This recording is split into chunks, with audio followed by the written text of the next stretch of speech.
Guys, magandang umaga po. Kasi Buterwin. Ang nating logbook tutorial. Paano ba natin umpisa mag-logbook? Guys, buksan natin yung logbook. Then yung unang page, number 1, page 1. Doon natin isusulat yung pangalan natin, location, date, yung duration ng natin, duty. Kung 12 hours, 07 to 1900 hours. Then mag-umpisa po tayo doon. Huwag na tayo mag-lockdown ng page. Isulat na natin yung pre-assuming natin. Umikot muna tayo sa pwesto. Ano nakita natin pwesto?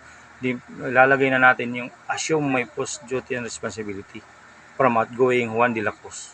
Di magtitik na tayo yung mga na-receive nating equipment o items na para outgoing kung saan tayo nakapwesto.